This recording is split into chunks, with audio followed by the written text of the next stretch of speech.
Hello, everyone. Now, I know that it's hard to keep up on top of what's going on in the Holy Land, but if you want to know more about what's happening here in Israel, I'm Aaron Porras, and this is the Weekly Review. It's the eve of Purim in Israel, the annual Jewish holiday typically marked both by prayer services and raucous, drunken, days-long costume parties. And it's precisely with that in mind that a weekend lockdown has been announced. Tel Avivians, however, decided to exploit a simple loophole in that plan. They held the parties last night.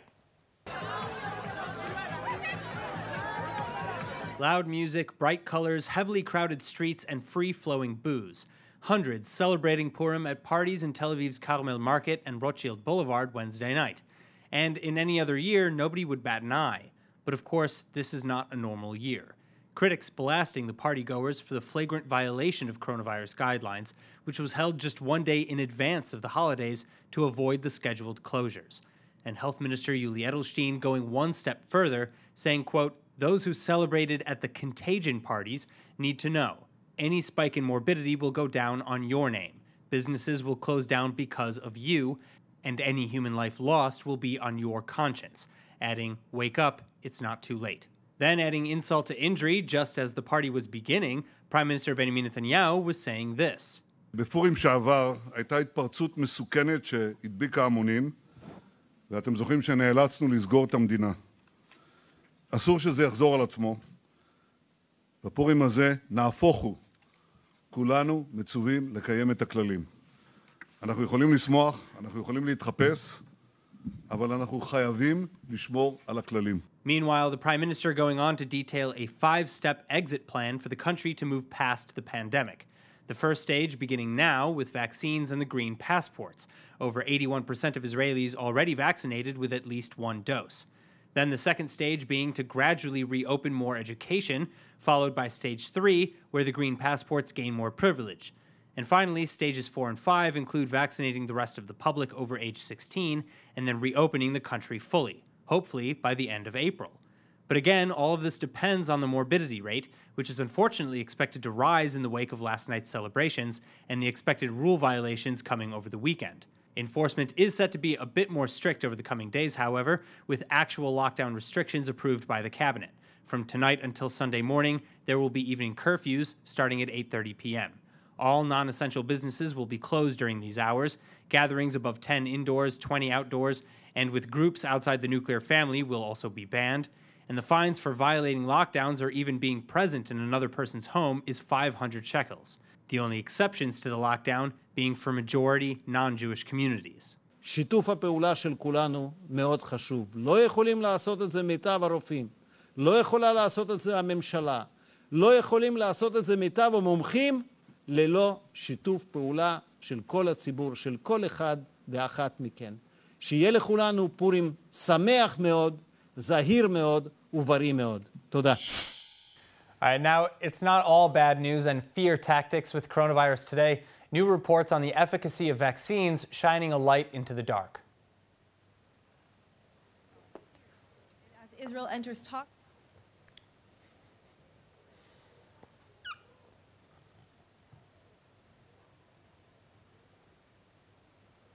Roughly 5 million Israelis now protected against coronavirus with at least one of 2 vaccine doses.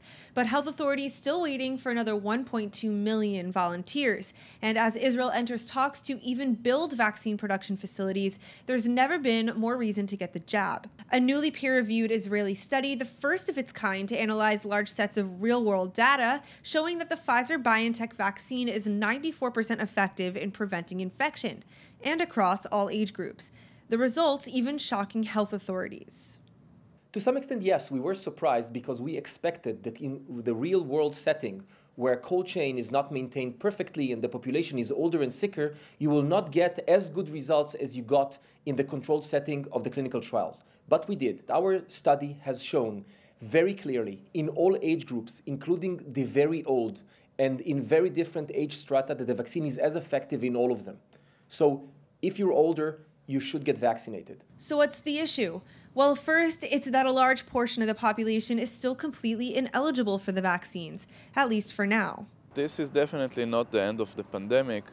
As we know, there is a large cohort of children that is not vaccinated so far. Once there is a safe vaccine for the children population in Israel and all over the world, we can then start to say that we could approach what is called the herd immunity. But that is conditioned on a vaccine that will be used with children. Then the second problem with the vaccine program being that despite the growing evidence in favor of vaccinations and the lack of evidence of major risks, the country is still battling a strange spike in fake news and anti-vax propaganda.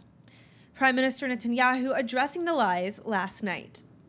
אומרים לנו, החיסון לא טבעי, זה גוף זר, זה תופעות לוואי, זה לא בדוק. אמרו את זה על הבבואות רוח ועל חצבת ועל הדמת. אבל אני רוצה לחדד משהו. הנגיף הוא הגוף הזר שתוקף את הגוף. הנגיף זה הדבר הלא טבעי שתוקף את הגוף. והחיסונים זה הגנה, זה מתנה אדירה לאנושות. אל תאמינו לפייק ניוז, לכו להתחסן. Breaking news Wednesday morning, the IDF reporting an attempted stabbing attack near the West Bank settlement of Yitzhar just before noon. The suspected terrorist allegedly drawing a knife at the Yitzhar junction and threatening a young resident of the settlement before fleeing.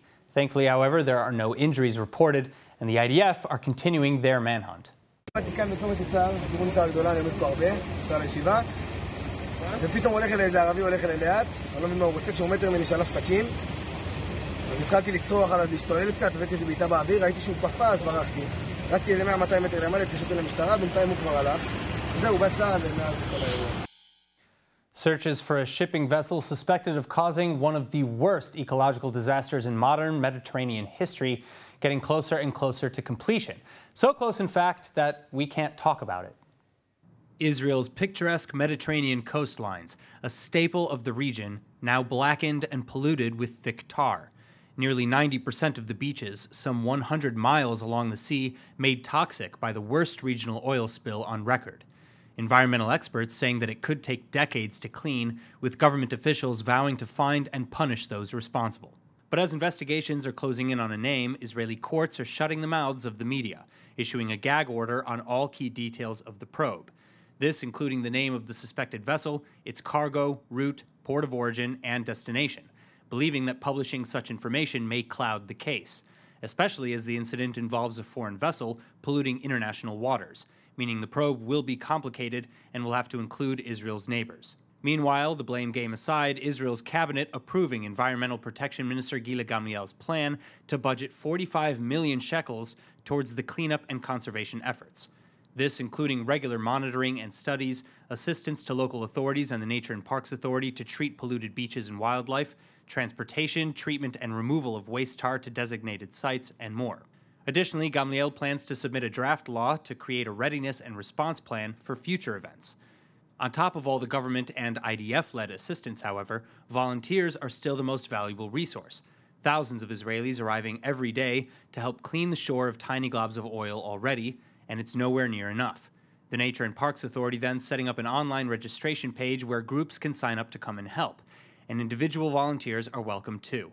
All available citizens are asked to simply arrive between 8 a.m. and 4 p.m. at one of these beaches, including, from north to south, the Achziv National Park, Shikmona Research Station, Nachal Oren Estuary, Habonim Beach Nature Reserve, Tel Dror National Park, Jizer al-Zarka Fishing Village, Gador Beach Nature Reserve, Beit Yanai Beach, the Poleg Nature Reserve, Sharon Beach Nature Reserve, Palmachim Beach National Park, Shimshon Sheva Beach, and the Nitzanim Beach. Now, the news from along the coast slipping further from bad to worse every day. The massive Mediterranean oil spill polluting the water and killing off wildlife, and now it's hitting the economy. Israel's health ministry on Wednesday announcing a ban on the sale of any and all seafood. And the ban lasting indefinitely until the ministry runs a retraction, including on fish and any other marine life sold for consumption, effectively immediately. And that said, there is not yet direct evidence of any risk or danger related to eating fish. The government is simply now checking samples for any real contaminants, after which an updated ruling will be issued.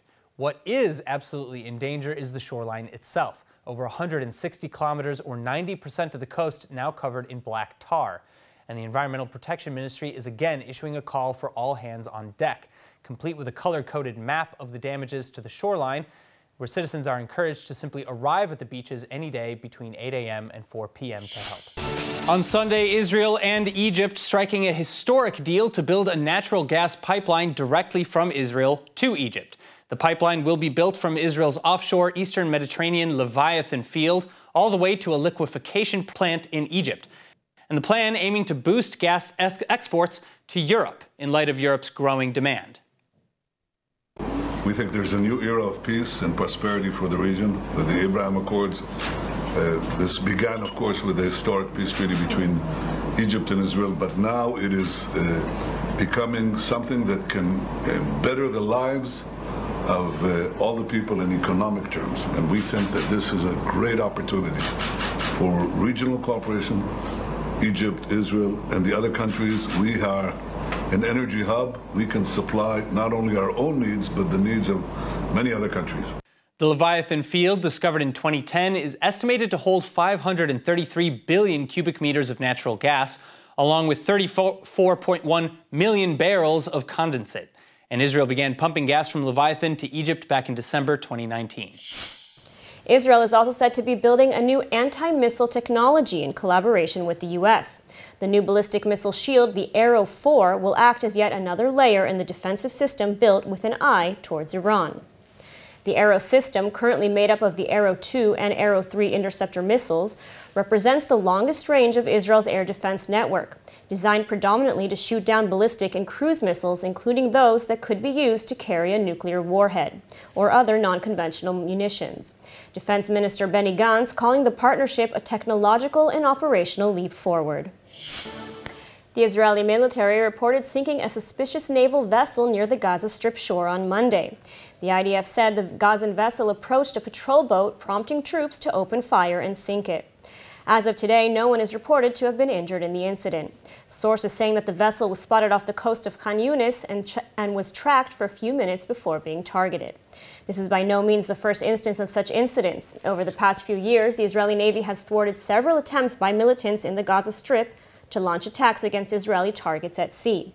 And currently, the Defense Ministry is working hard to establish a maritime barrier to put an end to such naval attacks.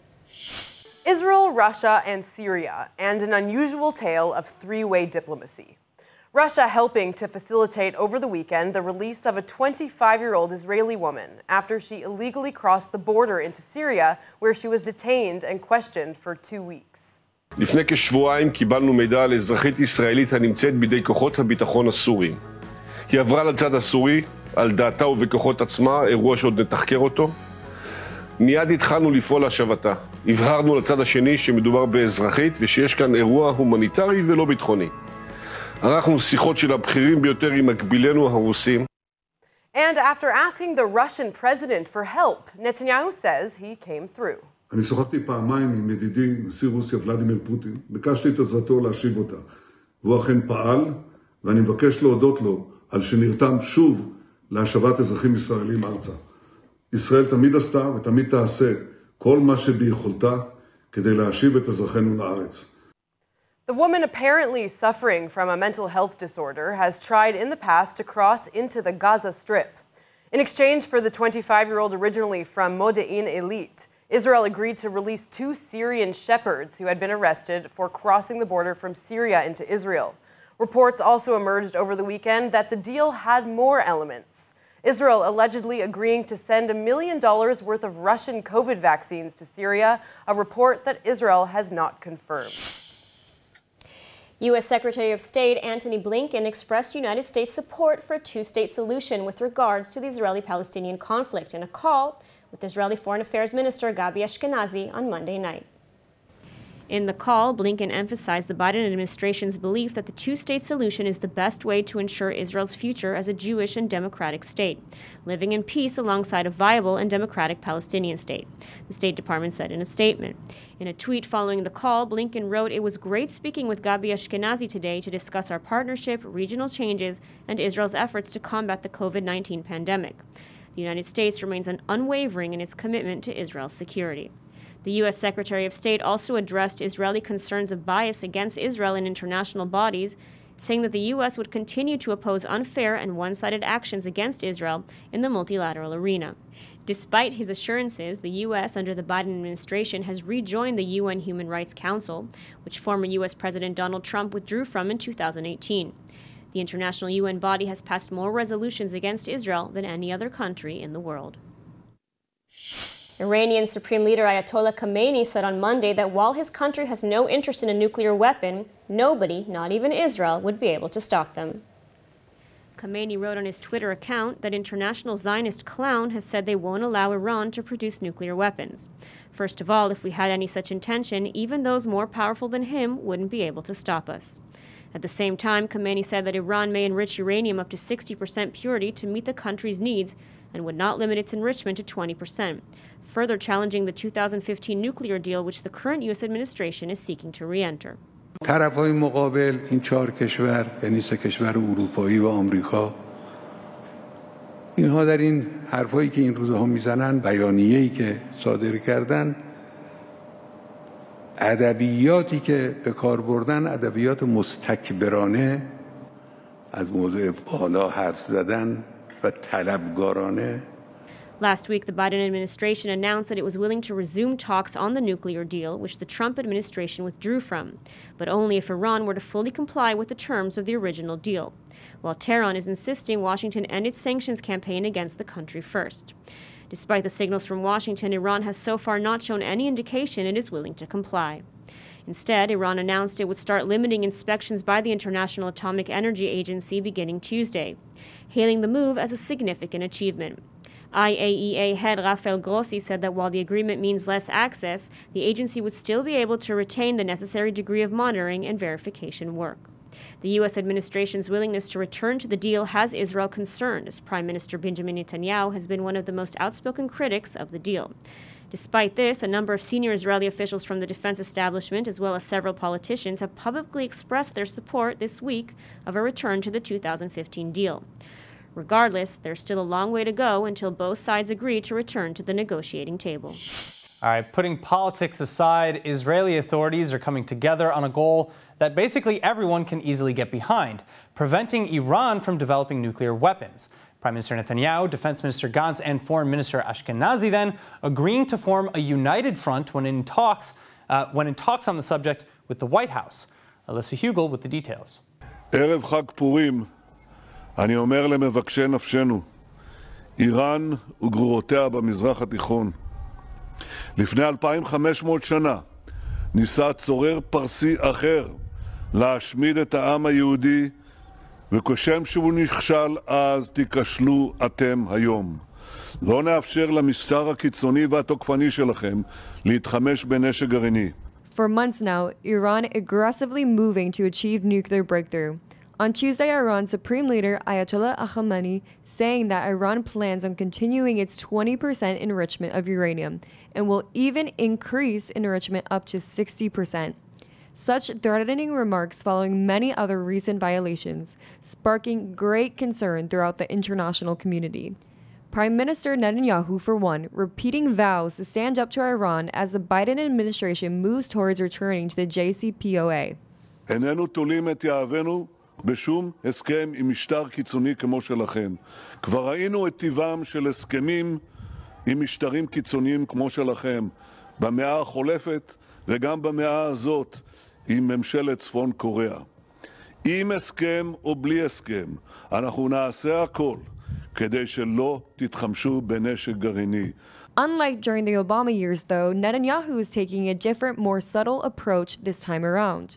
Israel reportedly delegating talks with the U.S. on Iran to senior Israeli staff and advisors in order to prevent any personal tensions with President Biden.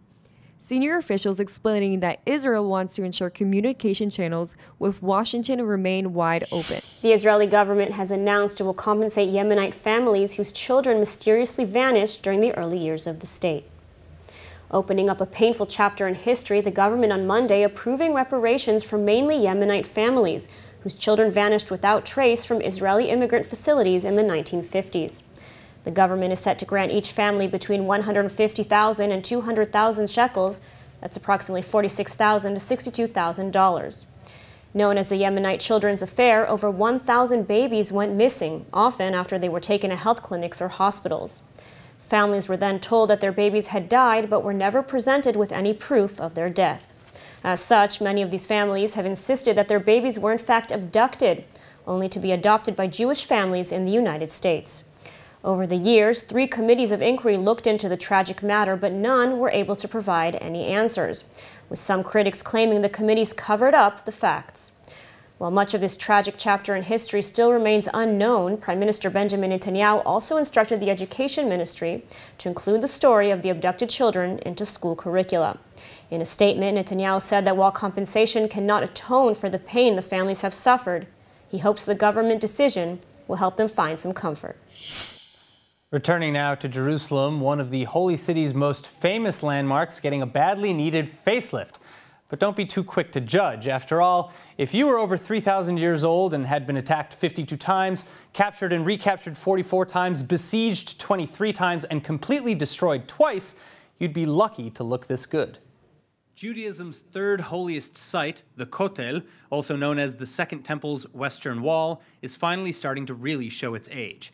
Built by King Herod the Great more than 2,000 years ago, the stones showing scars and cracks from the millennia of wear and tear.